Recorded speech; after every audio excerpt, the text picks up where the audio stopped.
Congelata la nomina di Armenio a manager dell'azienda, tutto rinviato a martedì prossimo. Intanto domani il cartello sociale organizza sit-in in prefettura ed invita sindaci, lavoratori e cittadini. Debiti e poche entrate, la Corte dei Conti bacchetta la Regione, anche l'illegalità pesa sui conti della Sicilia. Il lockdown ha accentuato il fenomeno di giovani che vivono in isolamento e non escono dalle proprie stanze. L'antimafia chiede ai legislatori di escludere dai benefici i detenuti del 41 bis. C'è attesa per il derby di eccellenza Akragas Pro Favara ed è stato realizzato un video per promuovere il fair play.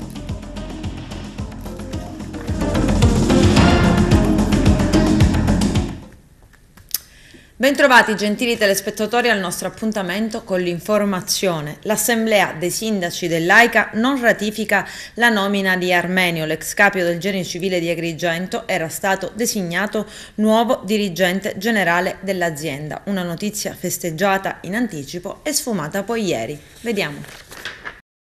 L'ex capo del Genio Civile di Agrigento, Domenico Armenio, nuovo dirigente generale dell'AICA. Una notizia festeggiata in anticipo e sfumata ieri. La selezione del nuovo manager alla guida dell'azienda è avvenuta nei giorni scorsi tra una serie di candidati che avevano avanzato la propria disponibilità a ricoprire l'incarico. La nomina doveva essere ratificata dai sindaci ieri, riuniti tra i banchi di AICA, l'azienda idrica dei comuni agrigentini. Ma la nomina di Mimmo Armenio, designato successore di Fiorella Scalia, è stata congelata. Infatti l'Assemblea dei Sindaci, presieduta dal primo cittadino di Grotte, Alfonso Provvidenza, convocata appositamente, non ha ratificato la nomina e ha rinviato tutto al prossimo martedì, 26 aprile. È stata una riunione movimentata che ha rimesso tutto in discussione, un vero buco nell'acqua che si aggiunge ai debiti a cascata e al vortice di inadempimenti. Inizialmente erano 3 le figure individuate per guidare AICA: Domenico Armenio, Claudio Guarneri, direttore del lato Gese di Agrigento, e Achille Furioso, presidente dell'Ordine degli Ingegneri di Agrigento. Intanto l'assessorato regionale agli enti locali, diretto dall'assessore Marco Zambuto, ha precisato che la Regione non avvierà il commissariamento dei 22 comuni agrigentini che non hanno concluso la procedura per condividere il prestito di 10 milioni di euro concesso dalla Regione ai 33 comuni su 43 che sono parte dell'AICA. E domani, giovedì 21 aprile, durante le prime 4 ore lavorative, il personale dell'AICA si riunirà in assemblea sindacale per dibattere sul futuro occupazionale e della stabilità finanziaria dell'azienda. Acqua pubblica in pericolo, sostanzialmente è in pericolo la sopravvivenza di AICA, l'azienda idrica dei comuni agrigentini, e conseguentemente il servizio idrico integrato, voluto dai sindaci per passare dalla vecchia gestione privata di Girgenti Acque a una nuova gestione pubblica dell'acqua. Il cartello sociale chiama cittadini in piazza. Si terrà domani infatti nel piazzale antistante la prefettura un sit-in organizzato dal cartello sociale della provincia di Agrigento, voluto per richiamare l'attenzione sulla situazione paradossale che si è venuta a creare nella gestione del servizio idrico integrato. Oggi, dopo i toni trionfalistici assunti al momento della scelta della costituzione della società consortile, molti sindaci agrigentini, la maggioranza di essi, con il loro comportamento starebbero compromettendo l'esistenza stessa della neonata azienda partecipata dai comuni. Le fibrillazioni in seno ad AICA sono di varia natura, ma la principale riguarderebbe le somme che i comuni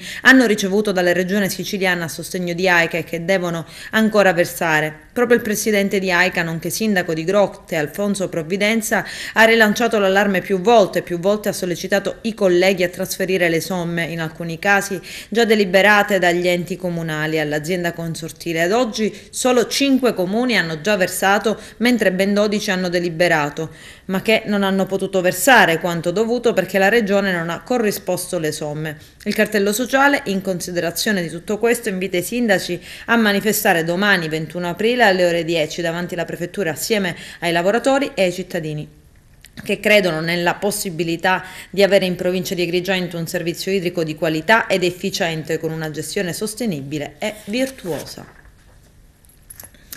La condotta permanente che trasporta tutte le fogne di San Leone all'altezza della spiaggia di Mare Nostrum per colpa degli sfregamenti sulle pietre a seguito delle mareggiate degli scorsi giorni si è rotta nuovamente e un cospicuo quantitativo di acque nere stanno inquinando il mare di San Leone, quartiere balneare di Agrigento. Lo denuncia l'associazione ambientalista Mare Amico. Abbiamo segnalato la cosa all'amministrazione comunale, si legge in una nota, ai vigili urbani e all'AICA, responsabile del sistema fognario in provincia. Debiti e poche entrate. La Corte dei Conti bacchetta la Regione. Ogni siciliano è in rosso per 1.441 euro. La sanità impegna oltre metà del bilancio. I dettagli nel servizio. Una regione che non ha fatto bene i compiti in passato e non sa mettere giù appunti per il futuro, con un debito importante, 7.133.000 euro, che supera di più del 9% il PIL, di gran lunga la media nazionale, zavorrato per metà da quello sanitario, 4.124.000 euro, e che per ogni siciliano si traduce in 1.441 euro di rosso annuo. Ma anche una Sicilia che a mettere un po' le cose a posto ci sta più o meno provando. Il debito del biennio 2028-2020 si è ridotto del 5%. Questa è la fotografia scattata alla Sicilia dalla Corte dei Conti nella relazione annuale approvata ieri. I magistrati contabili sono stati ammorbiditi dall'impatto del Covid sulle casse pubbliche. Traduzione: nessuno si stupisce che l'autonomia finanziaria siciliana sia calata di più di 4 punti in 2 anni, passando dal 78,6 al 74,3%. Ma Roma, si ricorda nella relazione, ha sostenuto in modo importante le regioni, dunque ha contribuito al miglioramento delle performance. Sotto esame ci sono i principali indicatori, dalla salute finanziaria, economica, patrimoniale della regione nel biennio 2018-20, ma per la Sicilia si parte da una premessa, o meglio da una tara. Dati e cifre sono stati trasmessi solo nel gennaio 2022 perché sul rendiconto 2019 ha pesato un bisticcio fra la regione e la Corte dei Conti, finito davanti la Corte Costituzionale.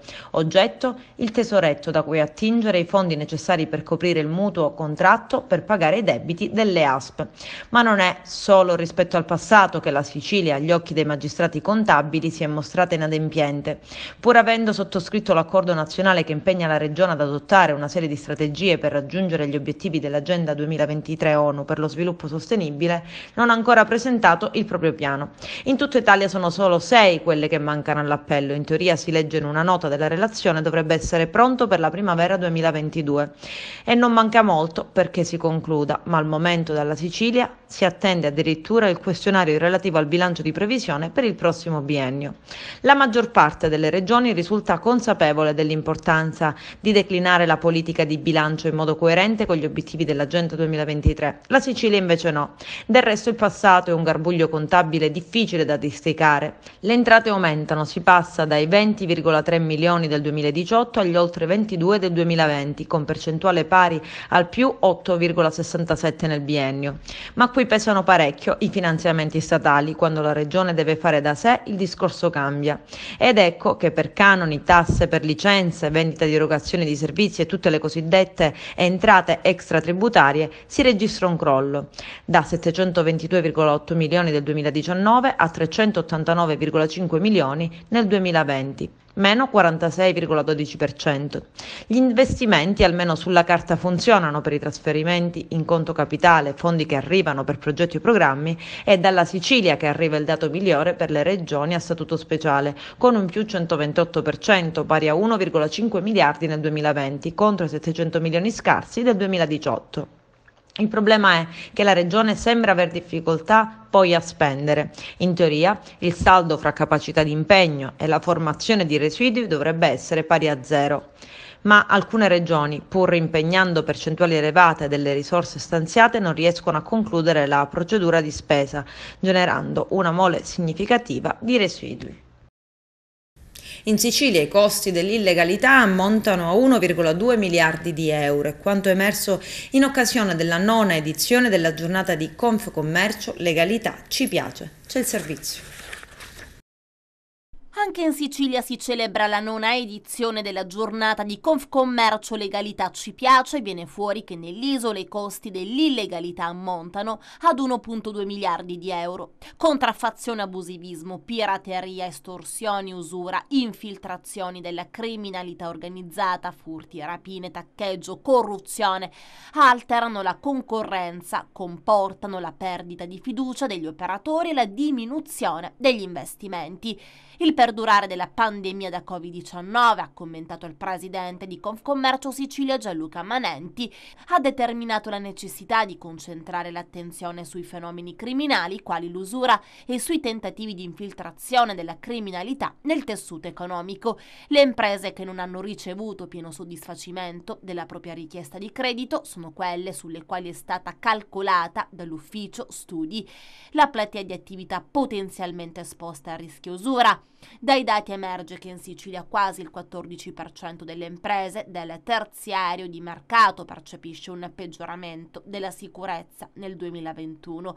L'usura è il fenomeno percepito in maggior aumento nel terziario di mercato, il 27%. Il trend è più marcato in Sicilia, dove l'usura è indicata in aumento dal 31% delle imprese. Il racket è in crescita stando alla percezione manifestata dal 21% degli imprenditori intervistati.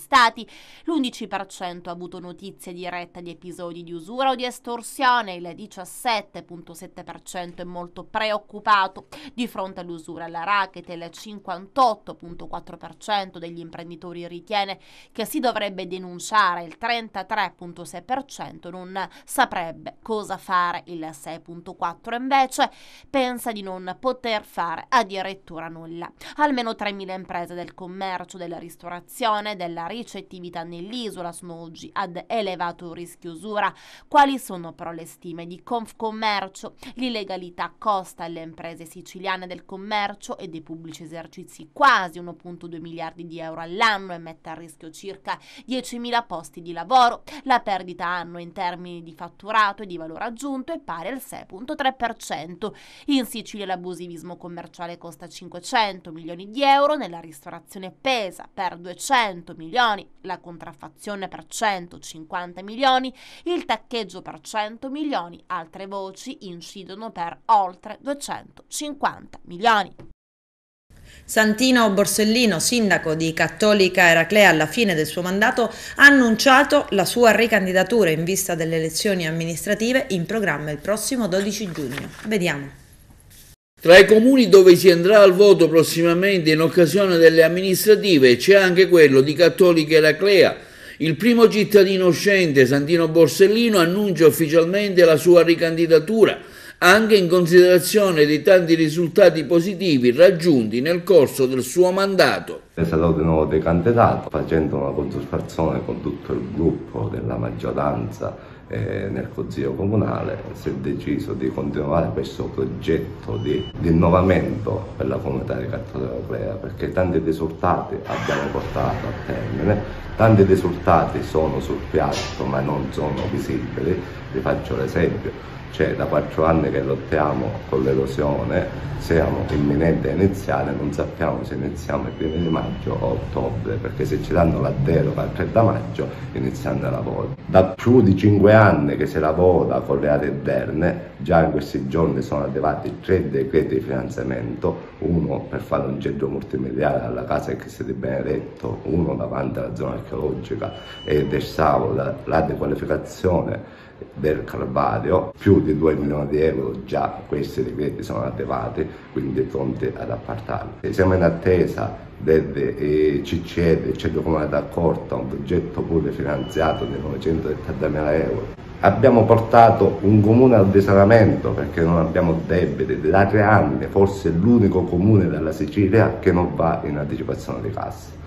Ci sono diverse ragioni per continuare questo progetto, per dare una svolta radicale alla comunità di Cattolica Eraclea, perché c'è tanto lavoro, abbiamo fatto e continuiamo a fare. Io ho iniziato con i dipendenti che sono andati in pensione, la macchina ha funzionato tantissimo, ringrazio tutta la macchina amministrativa. Con i primi comuni abbiamo stabilizzati, hanno avuto le professioni orizzontali, i concorsi verticali, Abbiamo fatto qualche concorso esterno per cercare di rigiovanire e dare un supporto di gente qualificata. Sui rifiuti, un esempio, quello, risultati raggiunti ad oggi sono enormi, non abbiamo nessun debito. Da 3 anni che prendiamo le penalità. Queste penalità, sì, qualcuno dice ma perché non abbassate dei rifiuti? Il problema è che 7 anni fa, 8 anni fa, un convenimento dell'umido ci costava 70 euro a tonnellata, il convenimento dell'indifferenziata ci costava 100 euro. Ad oggi l'umido ci costa 240 euro a tonnellata, l'indifferenziato ci costa più del doppio, più di 200 euro. Nonostante tutto non abbiamo nessun debito e l'anno scorso abbiamo diminuito il 5% della tariffa. Sono risultati che la comunità veramente ne può gioire e sono orgoglioso di averlo ottenuti. Abbiamo tanti progetti in itinere che abbiamo presentato il PNRR. C'è la possibilità che questo comune può già vedere il sole, ma può vedere tanto sole e tanta luce ai benefici dei nostri figli. Questo è lo scopo in cui mi candido, per cercare ai nostri figli di vivere un futuro migliore. Un 33enne agrigentino avrebbe danneggiato nel giorno di Pasquetta il cancello d'ingresso e la Porsche Carrera di proprietà dei familiari dell'ex compagna. Dopo la segnalazione dell'ex suocera nel quartiere Campo di Agrigento sono arrivati i poliziotti della sezione volanti. Il presunto responsabile del gesto si era però già allontanato. La procura di Agrigento ha aperto un'inchiesta e sono state avviate le indagini per accertare la reale responsabilità dell'uomo. Dalle prime ricostruzioni riguardo i motivi del gesto sembrerebbe che il 33enne non avrebbe accettato la fine della storia con la giovane agrigentina e che abbia cercato di vendicarsi nei confronti di chi ha ostacolato quella relazione. Ladri in azione il giorno di Pasquetta all'interno di un deposito di una ditta edile in via San Pio da Pietralcina a Canicattì. Ignoti hanno agito di notte. Una volta fatta irruzione sono riusciti a portare via materiale per un valore, secondo una prima ricostruzione, che ammonterebbe a circa 5.000 euro. Si tratta di almeno 70 pannelli in legno, 40 tavole, 3 cavalletti per installare i ponteggi, ancora altri attrezzi quali diverse serre e un'elettropompa. A fare la scoperta è stato uno dei dipendenti della ditta di proprietà di un 65enne del posto. Sulla vicenda indagano i poliziotti del locale commissariato. Sembrerebbe l'assalto finale e ribadisco sembrerebbe perché fino adesso le fonti che ce ne riferiscono sono fonti civili, sono il prefetto, il sindaco, delle persone che non sono direttamente coinvolte nei combattimenti. Ammettiamo che sia veramente, siamo nel pieno della vera offensiva. Dal punto di vista militare che cosa sta accadendo in pratica? C'è una linea di contatto, una linea sulla quale le unità si fronteggiano da ormai circa 8 anni, dal 2014, e c'è uno spazio dietro di loro. L'offensiva russa sta semplicemente facendo questo, sta impegnando con il fuoco le forze che sono lungo questa linea di contatto che va da Mariupol fino al nord e stanno cercando di passare dietro per prenderli alle spalle venendo giù dalla strada che da Izium punta verso il mare. C'è una statale che credo sia la M3 che aggira questa situazione. Se, ed è molto se, questa manovra riesce, l'intero esercito ucraino verrà rinchiuso, il meglio dell'esercito ucraino verrà rinchiuso in una sacca dove potrà resistere non si sa neanche quanto tempo, visto quanto per esempio resistono i difensori di Mariupol. Ma questo è nelle migliori aspettative. Ce la faranno i russi? Saranno abbastanza pronti e preparati? Questo è tutto da vedere, perché una cosa è certa, che il tempo che hanno impiegato per ricondizionarsi, riorganizzarsi e riarmarsi dai giorni dell'abbandono di Kiev e del nord sono tempi estremamente ristretti per una efficace riorganizzazione. Quindi diciamo che i russi non sono oggi al meglio di quello che potevano essere, così come forse gli ucraini non lo sono stesso. Quindi è una battaglia dall'esito sicuramente incerto. Il Presidente degli Stati Uniti ha incalzato sull'invio di armi e di nuove armi all'esercito ucraino. Le nuove armi sono fondamentalmente importanti, si tratta di vedere quali siano queste armi. Io ho visto nelle tabelle l'invio di aerei di artiglieria pesante o di armi contro carro, sono due armi di categoria completamente differente. Un aereo da caccia, un cacciabombardiere insieme all'aereo ha una catena logistica pesantissima, ha un sistema di armamento particolare, ha un retrobottega veramente imponente che non so se può essere messo in atto a così breve scadenza dalle operazioni o durante le operazioni. Leggermente meno difficoltoso è il trasporto e l'uso dell'artiglieria pesante. Parliamo di armi che pesano diverse tonnellate, che lo stesso armamento, i proiettili che vengono sparati viaggiano intorno ai 50 kg, per avere un'idea. Ogni colpo di artiglieria viaggia dai 45 ai 50 kg. Immaginate trasportare 5.000, 10.000 colpi di artiglieria. Che sforzo anche di trasporto e logistico deve essere. Cosa diversa le armi leggere, il cartucciame, mitragliatrici, missili contro carri, che veramente le puoi mettere in un furgoncino della DHL e te li portano. Ergastolo ostativo, l'antimafia e i legislatori si escludono benefici per i detenuti al 41 bis. C'è il servizio.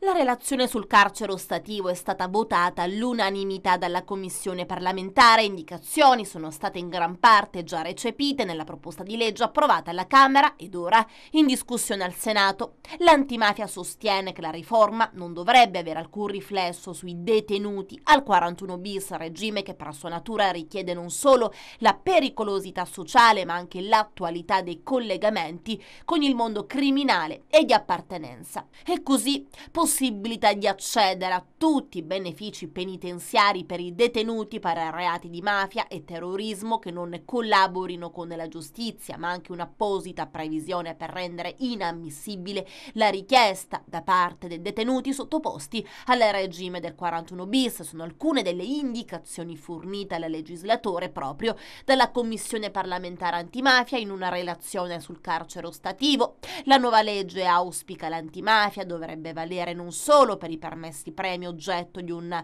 primo intervento della consulta nel 2019, ma anche per lavoro all'esterno, semilibertà, affidamento in prova, al servizio sociale e liberazione condizionale. Se non fosse operato tale intervento non potrebbe escludersi l'ipotesi di una illegittimità conseguenziale da parte del giudice delle leggi. Si legge così nella relazione. Secondo la Commissione all'interno dell'articolo 4 bis dell'ordinamento penitenziario, che elenca i cosiddetti reati ostativi che precludono l'accesso ai benefici in assenza di collaborazione, vanno distinte due categorie, facendo rientrare nella prima, con un onere probatorio più stringente, la criminalità organizzata di tipo mafioso o terroristico eversiva, e nella seconda tutte le altre fattispecie, ad esempio i vari reati contro la pubblica amministrazione. Scende sul caso anche il fatto quotidiano. Tra chi non collabora si legge necessario distinguere tra silente per sua scelta e silente suo malgrado. Questo secondo caso rientra nell'ipotesi di collaborazione impossibile o inesigibile sottolineata dalla stessa Corte Costituzionale. Sarà compito quindi della magistratura tenere conto delle ragioni della mancata collaborazione al fine di verificare l'assenza di collegamenti attuali con il mondo criminale di appartenenza e il pericolo di ripristino, scrive ancora l'antimafia. Quindi si potrebbe prevedere, come è stato fatto nella proposta approvata già alla Camera, una pregiudizialità espressa per rendere inammissibile, per assenza di un presupposto di legge, la richiesta. Questi detenuti potranno accedere ai benefici a partire dal permesso premio solo dopo la revoca o la mancata proroga del provvedimento del ministro. Giovani che volontariamente scelgono l'isolamento, chiudendosi dentro le proprie stanze ed escludendo ogni rapporto con le persone. Sono gli hikikomori, un fenomeno che da anni è presente anche in Sicilia e che i lockdown hanno incrementato. Vediamo. Durante il lockdown il mondo intero ha sperimentato il ritiro sociale forzato a causa della pandemia da Covid-19.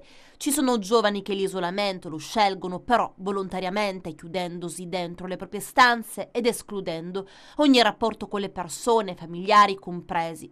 Trascorrono così il tempo con i dispositivi tecnologici online. Questo fenomeno si chiama hikikomori ed è stato studiato negli anni '80 in Giappone. In Italia è noto da meno di un decennio e i ragazzi che ne soffrono sono almeno 100.000. Da 8 anni però è presente, proprio in Sicilia, l'associazione Chicomori Italia Genitori Onlus, oggi coordinata da Marcella Greco, che riunisce le famiglie dei ragazzi ritirati. Nei giorni scorsi è stato firmato dalla presidentessa dell'associazione Chicomori Italia Genitori, Elena Maria Chiesa, caro lei, un importante protocollo d'intesa con l'ufficio scolastico regionale della Sicilia affinché si rafforzi un patto di solidarietà tra scuola e famiglie per la conoscenza, l'individuazione, la gestione e la sensibilizzazione proprio sul fenomeno. Tra gli elementi previsti dal protocollo che andranno incontro alle necessità delle famiglie, dei ragazzi Chicomori, c'è l'attivazione di didattiche specifiche come la DAD, ci sono poi degli sportelli di ascolto per studenti e genitori, formazione di docenti e azioni di sensibilizzazione. Tra le iniziative per far parlare di Chicomori ci sarà poi uno spettacolo C'è Nessuno, organizzato dalla coordinatrice dell'Associazione Siciliana Marcella Greco e della psicologa Emanuela Tornabene, che andrà in scena il 16 maggio prossimo al Teatro Politeama di Palermo. È stato scritto e sarà interpretato da Gioacchino Cappelli, figlio d'arte, dell'attrice Lucia Sardo, del regista Marcello Cappelli e degli stesso Chicomori Risolto. Lo scopo della nostra associazione, spiega Marcella Greco, coordinatrice dell'Associazione Siciliana, è che la condizione Chicomori dei nostri figli sia passeggera e con l'aiuto della scuola, degli psicologi e insieme alle famiglie possano tornare ad uscire dalle loro stanze e da casa per ricominciare una vita normale. Per questo, sottolinea, è importante la firma del protocollo fatta con l'Ufficio Scolastico Regionale Sicilia, che ci vede tra i primi in Italia, e ringraziamo per questo il direttore generale Stefano Suoraniti e il suo staff. Questo protocollo rappresenta l'inizio di una serie di interventi affinché di Chicomori si cominci a parlare, si capisca e si diffonda la sua conoscenza per intervenire e liberare i ragazzi da una prigionia volontaria e riuscire, attraverso il processo di prevenzione, ad evitare che si attivi il disagio, riconoscendone in tempo i segnali.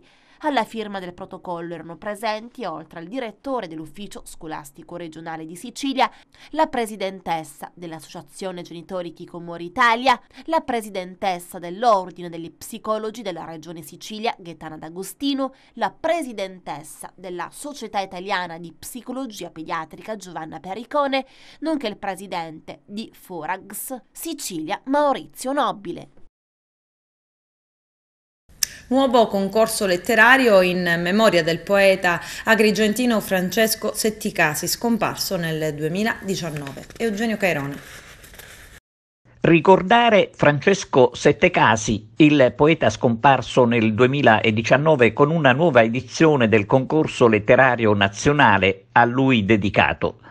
Il concorso, giunto alla seconda edizione, è stato ideato nel 2020 dal Centro Culturale Lo Bue. Ricordando Setticasi si vuole dare impulso alla città di Racalmuto e all'intera provincia di Agrigento, con un progetto che, diffondendo la letteratura contemporanea, possa creare un arricchimento del clima sociale mediante la promozione di un concorso destinato proprio agli amanti della scrittura poetica. Il concorso si divide in 2 sezioni, A e B. Il tema è il mare e possono partecipare poeti di età compresa tra 12 e 18 anni per la sezione A e di età superiore ai 18 anni per la sezione B. Il concorso è aperto ai cittadini italiani e stranieri con testi in lingua italiana. Non verranno accettate opere che abbiano tra l'altro elementi razzisti o proclami ideologici e politici. Per partecipare al concorso bisogna far pervenire i componimenti entro il 31 maggio 2022 all'indirizzo centrolobue@gmail.com. Presidente del premio è Lia Lobue, presidente della giuria Angelo Campanella, segretaria Lucia Scimè.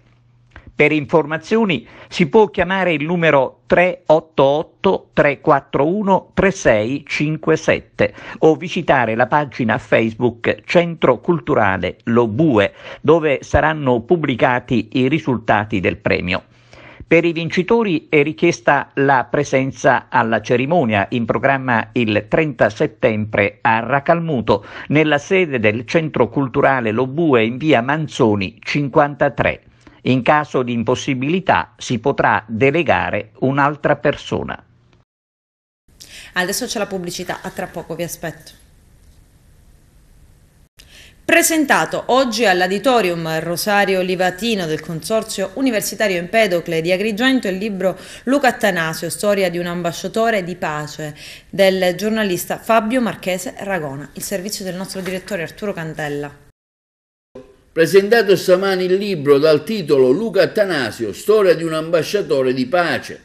L'evento è avvenuto presso l'Auditorium Rosario Livatino del Consorzio Universitario Empedocle di Agrigento. Il libro, a firma del giornalista Mediaset Fabio Marchese Ragona, ha visto anche la presenza di Zakia Seddichi, moglie di Attanasio, ma anche del noto giornalista di TGCOM24, il direttore Paolo Liguori. Presente anche in streaming l'ambasciatore italiano a Berna, Giuseppe Deodato, che fu di Attanasio il mentore. Numerose le scuole agrigentine presenti. L'evento, organizzato dall'Associazione Nazionale Donne Elettrici, presieduto da Caura De Paoli. Effettivamente oggi è un giorno molto importante, direi non solo per l'Ande ma anche per tutta la nostra comunità, perché abbiamo il piacere e l'onore di avere con noi Zakia Seddichi, la moglie vedova dell'ambasciatore Attanasio, e quindi diciamo che è un giorno assolutamente importante, con Fabio Marchese Ragona che ci porterà un messaggio forte di pace, perché Luca era ambasciatore di pace, e quindi avremo la presentazione del libro e si parlerà di Luca Attanasio. E oggi aggiungiamo un'altra perla in fatto di eventi culturali che si realizzano all'interno del consorzio universitario, e mi fa particolare piacere perché ci sono due elementi particolarmente rilevanti legati alla presentazione di questo libro. Il libro parla di uno scenario di guerra, o comunque di un uomo di pace che ha lavorato in uno scenario di guerra, perché non dobbiamo dimenticare che anche in Congo si sta combattendo una pesante guerra civile. E poi il fatto che ci si rivolga ai giovani, rappresentando un modello che deve rappresentare un esempio di vita, non solo di attività, un uomo umile, buono, al servizio dello Stato, che ha fatto del suo impegno lavorativo una missione di pace, di speranza e di carità. Quindi tutti gli elementi per presentarlo ai giovani che dovranno rappresentare la generazione futura come un elemento di riferimento. Per noi è un grande piacere e un grande onore poter ospitare questo evento, anche perché ci permette di continuare in questo cammino di formazione culturale e, se consentito, anche di riferimento di vita da proporre ai giovani di questo territorio. Sì, è un'occasione molto bella, soprattutto perché presentiamo il libro con i ragazzi delle scuole, e questo libro nasce proprio per dare ai ragazzi una strada da seguire, un modello da seguire, perché Luca Attanasio era un ragazzo cresciuto in periferia, in una periferia d'Italia, cresciuto in oratorio, un ragazzo come tutti gli altri, che però aveva un sogno importante, ha realizzato questo sogno, e questa è la dimostrazione che i giovani che vogliono possono realizzare i propri sogni. Questa storia è di un ragazzo qualsiasi, un ragazzo che si è messo a studiare sodo, ha avuto anche problemi a scuola, perché ad esempio il concorso per la diplomazia sulla lingua francese aveva qualche problema, è stato bocciato per questo, però ha detto no, io voglio fare il diplomatico, studierò ancora di più francese, e poi in effetti ha superato il concorso e è diventato un diplomatico fino a diventare ambasciatore, che è un ruolo importantissimo per lo Stato italiano, e quindi si è messo al servizio dell'Italia lavorando in paesi lontani come l'Africa, quindi il Congo, la Nigeria e il Marocco. Lei è un giornalista che viene dalle nostre parti, diciamo un conterraneo, ecco che effetto fa, diciamo lei è stato uno dei primi, forse il primo a intervistare il Papa, per questo diciamo è stata abbastanza bella l'iniziativa, che ricordo ha di questo momento? Sì, per me è sempre bello poter tornare qui a presentare libri, a parlare del mio lavoro. Ovviamente l'intervista al Papa è stata, come dicevate, anche un'esclusiva mondiale, perché siamo stati i primi a intervistarlo per una televisione generalista italiana, e quindi è un'emozione che si porterà per sempre nel cuore e che mi aiuterà sempre a lavorare meglio e andare avanti lungo la mia strada. Un consiglio per i giovani, per magari chi si vuole approcciare anche al giornalismo? Sicuramente studiare, informarsi e sin dall'inizio scrivere sempre per i siti, per dei giornalini anche dell'oratorio, della scuola, scrivere, esercitarsi, leggere tanto e soprattutto studiare. Allora, già il libro è fatto proprio per questo motivo, parlare della figura di Luca come un esempio che può essere di un giovane normale per giovane, quindi un percorso normale, basta credere ai suoi sogni, basta credere a quello che vogliono fare e amare quello che vogliono fare. Ecco, il messaggio di Luca resta sempre attuale. Sì, il messaggio di Luca... E anche l'azione ovviamente. Sì, rimarrà perché secondo me continua ancora a unire le persone e si sente questo, cioè, sta continuando a fare le cose in una maniera diversa. Quindi un bel esempio per i giovani da seguire. Cioè, un bel esempio per i giovani e tra l'altro un orgoglio sia per noi familiari che per l'Italia. È molto importante perché il libro è fatto da testimonianze di tutte persone che sono vissute e hanno lavorato con Luca Attanasio e ne viene fuori una personalità che secondo me è esemplare per i giovani di oggi, esemplare, e bisognerebbe anche pensarci, soprattutto in momenti come questi, quando c'è una guerra in corso in piena Europa e qua si parla di un giovane che per passione e per volontà è andato a rischiare la vita e poi a perderla in Africa perché ci credeva davvero a quello che faceva. I giovani devono credere in qualcosa. Qual è la sua considerazione sull'attuale guerra? Ma la mia considerazione è pessima perché l'attuale guerra sta diventando per noi una routine, quasi ci siamo abituati. Dovrebbe smettere subito. Non è importante chi ha ragione e chi ha torto, quello si potrà attribuire a tavolino e la storia poi lo dirà, come l'ha sempre fatto. Ma smetterla di sacrificare vite umane per fare la guerra, non si può continuare con questo discorso. Parliamo solo di armi, parliamo solo di petrolio, parliamo solo di queste cose, di gas, dei nostri termosifoni, ma qui c'è gente che muore anche in questo momento. C'è un'attenzione massiccia da parte dei media al fenomeno guerra? Cioè no, anche chi la critica? No, il contrario, i media la descrivono come se fosse un avvenimento, come se noi fossimo gli spettatori e non è così. Ieri i media facevano i servizi sulla guerra e poi dopo i servizi sugli incidenti che c'erano stati per il rientro della Pasqua. È assurdo perché quello non è il rientro della Pasqua, quello è un'ecatombe, quello è un macello, bisogna fermarlo. C'è una sola persona al mondo che l'ha detto, il Papa, tutti gli altri sembra che la vogliono fare, che la vogliono questa guerra, non far fare agli altri. Si parla poco di pace, nessuno che parla di pace. La pace insomma. Si deve realizzare, fare, non si deve parlare di pace. E invece qui dice, vabbè, la guerra finirà quando saranno finiti gli ucraini, saranno morti tutti, allora finirà. Ma questa è una cosa da pazzi. Va bene, come da pazzi fornire armi. Ma secondo me io sono sempre stato contrario, ma se due persone si stanno accoltellando continuiamo a dargli i coltelli. Ma allora mi dicono, sì, ma c'è sempre un aggredito e un aggressore, ma questo c'è dappertutto, c'è pure a scuola, ma a un certo punto tu devi fermarli, mica puoi dire adesso datevele e poi vinca il migliore o quello più forte o quello più armato. Sarà installato a breve a Isnello sulle Madonie il primo telescopio in Europa per il rilevamento di asteroidi pericolosi. Vediamo. Sarà installato a breve a Isnello sulle Madonie il primo telescopio in Europa per il rilevamento di asteroidi pericolosi. L'avanzata tecnologia spaziale sarà collocata in cima al Monte Mufara e sarà simile all'occhio composto di una mosca. Il rivoluzionario telescopio utilizza telecamere ed ottiche multiple, suddividendo una sezione del cielo in 16 immagini più piccole per espandere il campo visivo del telescopio. La scelta del Monte delle Madonie a quota 1850 metri, nella zona di piano battaglia, conosciuta e frequentata anche come area sciistica, per collocare il potente telescopio puntato sugli asteroidi pericolosi, sta suscitando proteste e polemiche accompagnate da piccoli gesti vandalici con scritte che hanno imbrattato alcuni cartelli. Il telescopio, progettato dall'Agenzia Spaziale Europea e da quella italiana, dovrebbe essere collegato con il polo astrofisico Gal Hassin di Isnello, che da anni svolge attività di divulgazione scientifica e di osservazione. Alcune sigle ambientaliste hanno indetto per il 23 aprile a pieno battaglia una marcia escursione per dire no alla nuova struttura, in un'area che ricade, fanno notare, nella fascia più protetta del Parco delle Madonie. Il progetto, si apprende, costa 27 milioni di euro e con il nuovissimo impianto, considerato come uno dei più avanzati, si potrà accelerare il tasso di scoperta degli asteroidi vicini alla Terra. La maggior parte delle scoperte di questi corpi, spiega Giuseppe Mogavero, presidente della fondazione Galassin, sono state fatte dagli osservatori americani. Si tratta ora di superare il gap tecnologico. Per attivare il nuovo occhio spaziale non sono progettate opere invasive, non sono previste strade asfaltate e la scelta di Monte Mufara è provocata dal fatto che questi telescopi non possono essere collocate a quote basse o nelle vallate.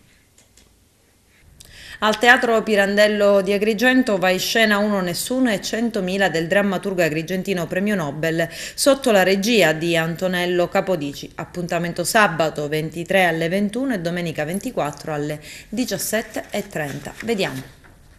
Si terrà il prossimo 23 alle ore 21 con replica domenica 24 alle ore 17 al Teatro Pirandello la commedia Uno Nessuno 100.000 che vede come protagonista Mariangela Bargilli e Pippo Pattavina, che proprio nel nostro teatro chiuderanno il loro tour con la commedia dedicata al famoso drammaturgo Pirandello. Le musiche dello spettacolo sono affidate a Mario Incudine nella regia di Antonello Capodici. Siamo pronti, siamo prontissimi, stiamo arrivando. Il 23 e il 24 di aprile. Teatro di Agrigento, Teatro Pirandello, casa del grande maestro, e arriviamo con Uno Nessuno e 100.000. Il capolavoro assoluto di Pirandello, riassunto di tutta la sua scrittura in una meravigliosa messa in scena con la regia di Antonello Capodici e il grande maestro Pippo Pattavina, altri meravigliosi attori e vi stupiremo. Siamo felici, stiamo arrivando. A presto. Io sono Vitangelo Moscarda, figlio del fu Antonio Francesco Moscarda, azionista di maggioranza della omonima banca Moscarda.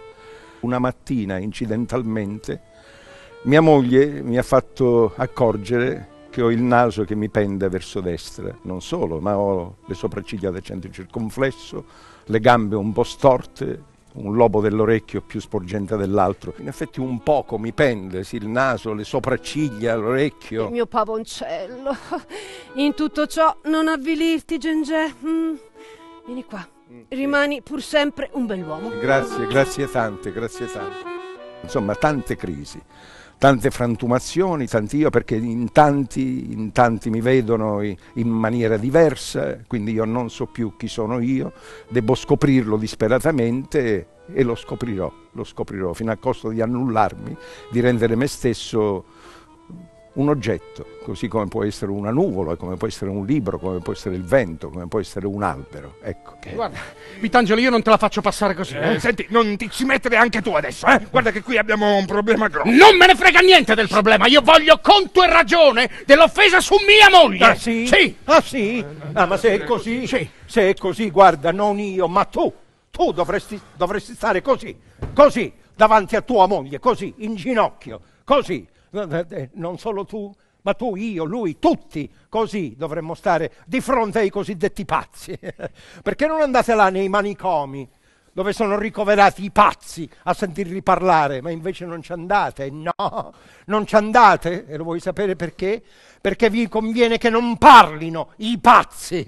Che cosa diceva di te tua moglie prima che tu la facessi rinchiudere, Che eri un libertino, un ladro, un impostore. Era la verità oppure no? Che verità? Che verità? Erano menzogne, vaneggiamenti di una povera infelice, cose impossibili da credersi. Impossibili da credersi? Sì. Guardami negli occhi.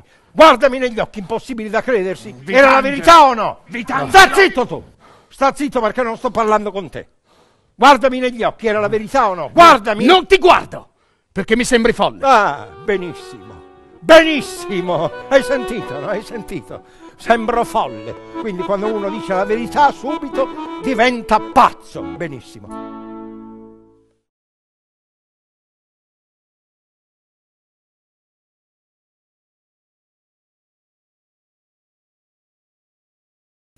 Domenica prossima, 24 aprile, in programma la partita tra la Pro Favara e l'Acragas in occasione dell'atteso derby del campionato di eccellenza. È stato realizzato un video per promuovere il fair play.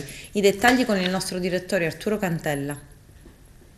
In occasione del prossimo derby agrigentino che si svolgerà il 24 aprile tra la squadra del Pro Favara e l'Acragas è stato diffuso un video che vede come protagonisti proprio due giornalisti locali, uno che rappresenta la squadra del Favara, Si tratta di Giuseppe Piscopo e l'altro la squadra dell'Agragas, rappresentata dal giornalista sportivo Angelo Gelo, che lanciano attraverso una partita a scacchi un messaggio di fair play girato presso la suggestiva biblioteca comunale di Favara.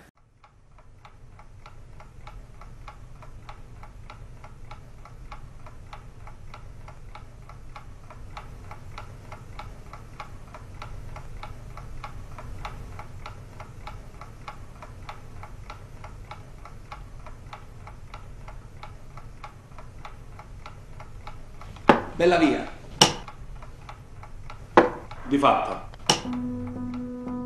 Il gigante è pronto.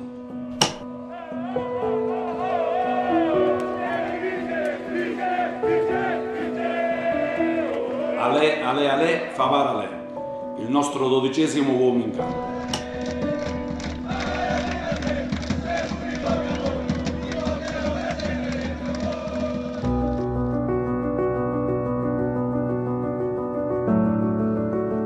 Colucci, Valente,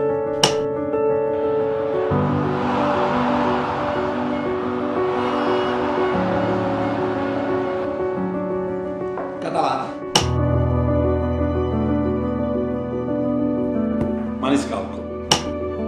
Ora Prestia, palla imbucata per Majorano, non c'è fuori gioco, Majorano al centro, rete! Lucas Corner, riprende la prova Vara. Arena.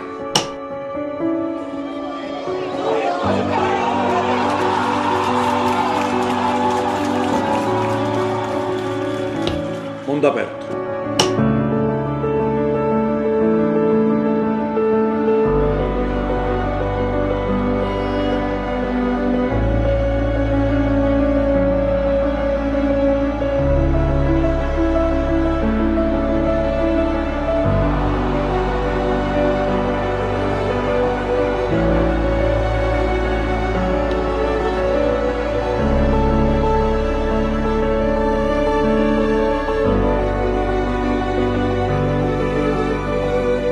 Cipolla, Fallea.